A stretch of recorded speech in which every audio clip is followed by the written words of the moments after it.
तो वहीं भारतीय जनता पार्टी के अध्यक्ष जेपी नड्डा ने पाकिस्तान के मसले पर कांग्रेस नेता राहुल गांधी पर निशाना साधा। पाकिस्तान की संसद में विंग कमांडर अभिनंदन को छोड़ने के वाकये पर कबूलनामा किया गया, उसी पर अब जेपी नड्डा ने कांग्रेस को घेरा। बीजेपी अध्यक्ष ने कहा कि कांग्रेस के शहजादे को भारत की किसी भी चीज पर विश्वास नहीं है, चाहे वो सेना हो, सरकार हो या फिर हमारे लोग हो। जेपी नड्डा ने आगे लिखा कि तो वे अपने सबसे भरोसेमंद देश पाकिस्तान की ही सुन लें। उम्मीद है कि अब तो उनकी आंखें खुलेंगी। कांग्रेस अपने ही सशस्त्र बलों को कमजोर करने की मुहिम में लगी रही, कभी उनका मजाक उड़ाती रही तो कभी उनकी वीरता पर संदेह करती रही।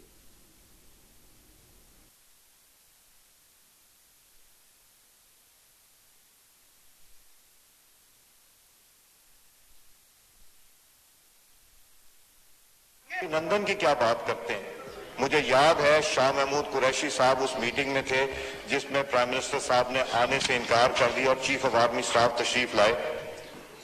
पैर कांप रहे थे, पसीने माथे पे थे और हमसे शाह महमूद साहब ने कहा, फॉरेन मिनिस्टर साहब ने, कि खुदा का वास्ता है अब इसको वापस जाने दें क्योंकि 9 बजे रात को हिंदुस्तान पाकिस्तान पे अटैक कर रहा है।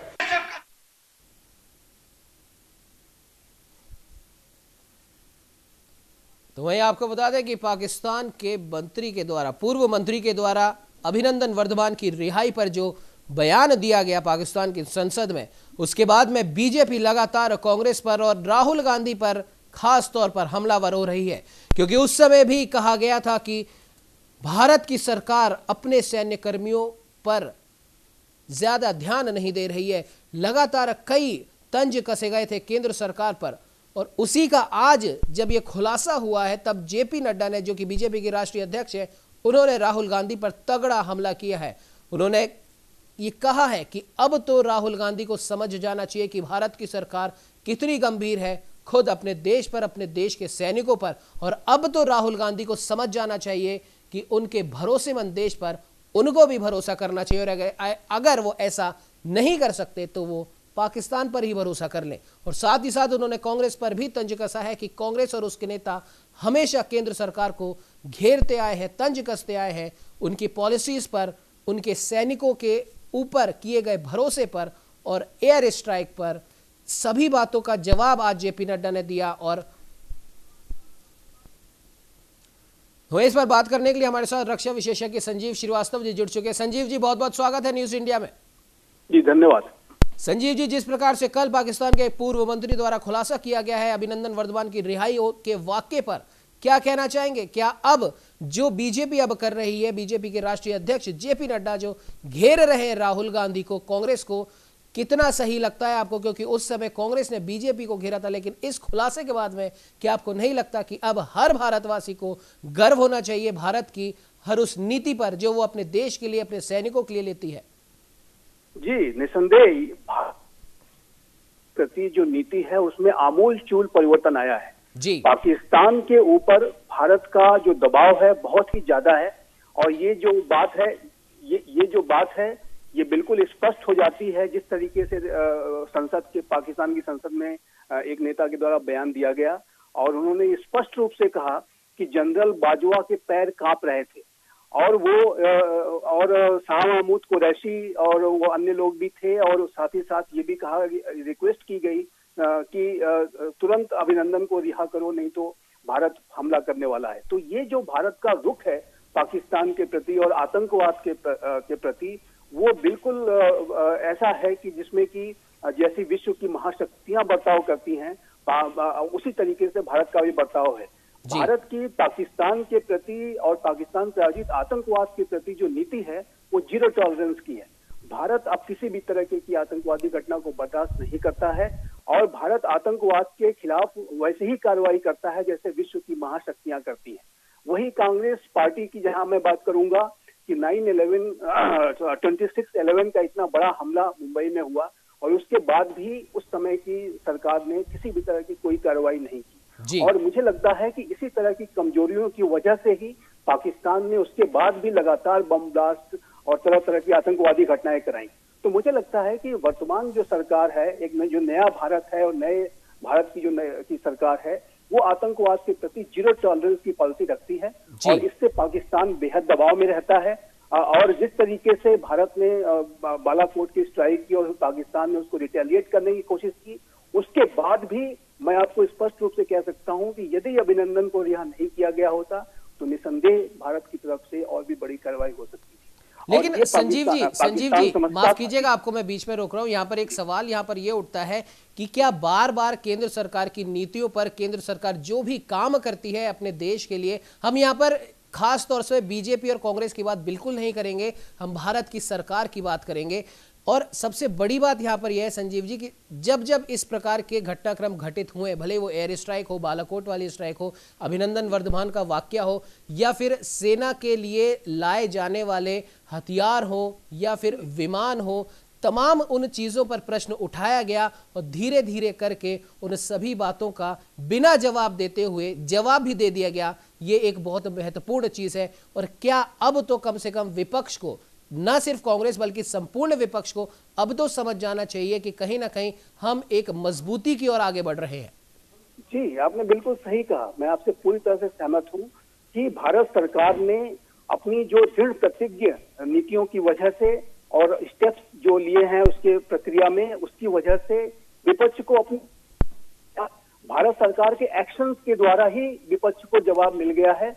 और विपक्ष के लिए मैं ये कहना चाहूंगा कि विपक्ष को राष्ट्रीय सुरक्षा के मुद्दे पे, देश की रक्षा के मुद्दे पे राजनीति नहीं करनी चाहिए। और ये दुर्भाग्य है कि ऐसे इस तरह के बयान देखे जाते हैं कि राष्ट्रीय सुरक्षा के मुद्दे पर लगातार सवाल उठाने की कोशिश की जाती है। लगातार अभी भारत और चीन के बीच में इंटेंस फेस ऑफ चल रहा है, उसको भी भारत बहुत ही दृढ़ प्रतिज्ञ तरीके से फेस कर रहा है। पूरी दुनिया भारत के साथ है, लेकिन विपक्ष लगातार सरकार को घेरने की कोशिश करता है। तो मुझे लगता है कि राष्ट्रीय सुरक्षा के मसले पे कभी भी राजनीति नहीं होनी चाहिए, चाहे वो कोई भी पार्टी क्यों ना हो। सभी को भारत सरकार, जो सरकार की आपने बात कही, मैं उससे पूरा सहमत हूं कि सरकार का समर्थन करना चाहिए। ये देश की एकता, अखंडता, संप्रभुता का प्रश्न है, देश की सीमाओं की रक्षा का प्रश्न है, भारतीय जवानों के मनोबल का भी प्रश्न है ये। और यदि घर के अंदर ही, देश के अंदर ही सवाल उठाए जाएंगे तो जाहिर है कि इससे भी भारतीय सेनाओं के मनोबल पे भी कहीं न कहीं असर पड़ सकता है। विपक्ष को ये बात समझनी चाहिए। और भारत सरकार की जो नीतियां रही हैं वो बेहद सफल रही हैं, चाहे वो कश्मीर में ऑपरेशन ऑल आउट हो, चाहे पाकिस्तान के ऊपर जीरो टॉलरेंस की पॉलिसी रखते हुए सर्जिकल स्ट्राइक और एयर स्ट्राइक करने की बात हो, या उसके बाद भी जो है लगातार भारत का जो दबाव है पाकिस्तान के ऊपर वो बना हुआ है। आज भी पाकिस्तान जो है किसी भी तरह की हरकत करने के पहले जो 100 बार सोचेगा कि यदि उससे कहीं भी सफलता मिल गई उसे किसी तरह की आतंकवादी घटना की, तो भारत के पास सर्जिकल स्ट्राइक करने के ऑप्शंस खुले हुए हैं।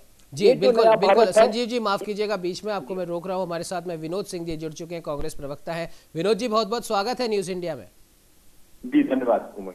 विनोद जी, जब अभिनंदन वर्धमान पाकिस्तान की गिरफ्त में आया था तब तमाम प्रकार के सवाल और कटाक्ष किए गए थे केंद्र सरकार के ऊपर। क्या अब उन सभी सवालों के, उन सभी तंजों के क्या आपको जवाब मिल गए हैं, या आप अभी भी सिर्फ और सिर्फ केंद्र सरकार को कोसने का काम करेंगे? देखिए, सवाल है जब पुलवामा अटैक में हमारे बहादुर 40 जवानों की शहादत होगी तो भारतीय जनता पार्टी किसकी कमियां थी, खुफिया कमियां किसकी थी, सरकार में कौन है, इनको कोई अपनी जिम्मेदारी लेंगे कि नहीं? इनको 40 जवान शहीद हो जाते हैं, उनकी शहादत का कोई मूल्य नहीं है। बीजेपी पूरे देश में, अभी बिहार के चुनाव है, जमीन से हट चुकी है, कट चुकी है, जन सरोकार के मुद्दे पे पूरी तरीके से फेल और फ्लॉप होने के बाद विनोद जी सुनिए मेरी बात सुनिए। क्या आप ये भूल गए कि हमने ये चर्चा किस वजह से रखी है? नहीं, मुझे याद है। तो फिर उसी पे बात कीजिए विनोद जी। विनोद जी उसी पे बात कीजिए। क्या आप भूल गए? क्या आप ये कह रहे हैं कि कांग्रेस की गवर्नमेंट थी जब एक बार भी इस प्रकार से शहीदों के ऊपर, माफ कीजिएगा, सैनिकों के ऊपर हमले नहीं हुए?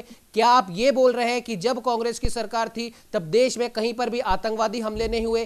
क्या आप ये बोल रहे हैं कि जब देश में कांग्रेस की सरकार थी तब हमारे देश का हर नागरिक, हर सैनिक महफूज था और पाकिस्तान कोई इस प्रकार की घटना को अंजाम नहीं देता था? क्या आप ये बोलना चाहते हैं?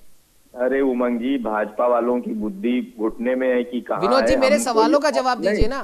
नहीं, हमको मैंने जो आपसे सवाल किया विनोद जी, सिर्फ उसका जवाब दीजिए। यहाँ पे हम भाजपा कांग्रेस करने नहीं बैठे विनोद जी। विनोद जी, यहाँ पर हम बीजेपी कांग्रेस करने नहीं बैठे। ये कोई पॉलिटिकल मुद्दा नहीं है। ये वो सवाल है जो देश की संप्रभुता से जुड़ा हुआ है। बार बार केंद्र सरकार के ऊपर आरोप लगाए जाते हैं। अभिनंदन वर्धमान की रिहाई को लेकर बार बार सवाल पूछे गए, राफेल के ऊपर बार बार सवाल पूछे गए, और धीरे धीरे आपके हर सवालों का जवाब आपको मिला है। उसके बाद भी आप लोग बाज नहीं आते हैं। कोई जवाब नहीं मिला है। कैसे जवाब नहीं मिला विनोद जी? अभिनंदन वर्धमान के ऊपर पाकिस्तान के पूर्व मंत्री ने बयान दिया है, उस पर भी क्या आपको विश्वास नहीं है? तो क्या पाकिस्तान के मंत्री क्लीन चिट देंगे बीजेपी को? और जब इनके लोग वहां जाके बड़ी बड़ी बात करते, बुलाए बिरयानी खाने चले जाते हैं। शशि थरूर को भूल गए आप? शशि थरूर ने पाकिस्तान जाके क्या कहा, उसके ऊपर कुछ नहीं बोलेंगे आप? देश का एक प्रधानमंत्री बिना औपचारिक न्योते के पहुंच जाएगा? विनोद जी लगता है समस्या यही है। शशि थरूर पाकिस्तान जाते हैं, ठीक है, वो वहां पर जाके कुछ बोलकर आते हैं भारत सरकार के खिलाफ, तब आपको नहीं लगता। उसके बाद में कई आपके मिनिस्टर इस प्रकार की बात करते हैं। उमर अब्दुल्ला, फारूक अब्दुल्ला, महबूबा मुफ्ती कश्मीर के खिलाफ बात करते हैं, भारत के तिरंगे के खिलाफ बात करते हैं, तब आप लोगों की जबान नहीं खुलती है। जवानों की शहादत का जिम्मेदार कौन है? मैं आपसे सीधा सवाल पूछता हूँ, पूछिए, हिम्मत है तो भाजपा से, भाजपा के लोग जवाब दे।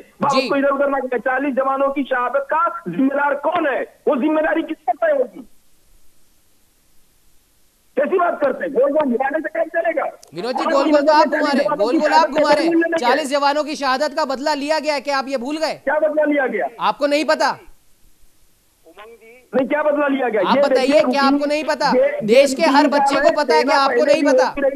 आपके घर में आपके घर में आके आपके जवानों को कोई इतनी बड़ी कॉन्स्पिरेसी के साथ घटना हो जाती है, आप सारी बातें छोड़ दीजिए, मेरे को सिर्फ एक बात का जवाब दे दीजिए। हमारे साथ में रक्षा विशेषज्ञ भी जुड़े हुए हैं, आप सिर्फ मेरे को एक बात का जवाब दे दीजिए। आप इस प्रकार से बात कर रहे हैं जैसे, सुनिए विनोद जी, सुनिए, मेरे को सिर्फ एक बात का जवाब दे दीजिए। आप इस प्रकार से बात कर रहे हैं जैसे कांग्रेस के टाइम में तो हमारे देश पर कभी आतंकवादी हमला हुआ ही नहीं, हमारी देश की सीमाओं पर कभी घुसपैठ हुई नहीं, आप ये बोलना चाहते हैं? देखिए, कांग्रेस पार्टी सेना के शौर्य और पराक्रम का पूरा सम्मान करती है, लेकिन भारतीय जनता पार्टी राजनीतिक उपयोग करती है सेना के शौर्य और पराक्रम का। ये ठीक नहीं है। दोनों में बुनियादी अंतर ये है, कांग्रेस पार्टी को राष्ट्रभक्ति, देश पर सेना के शौर्य और पराक्रम पे मानवर किसी को लेक्चर देने की जरूरत नहीं। जो सेना को सशक्त करने के लिए अनुसंधान हो, रिसर्च सेंटर हो, जितना भी सशक्तिकरण हो सकता था सेना का किसने किया? थोड़ा तथ्यों और आंकड़ों पर बात किया करिए, थोड़ा पृष्ठभूमि की जानकारी होनी चाहिए।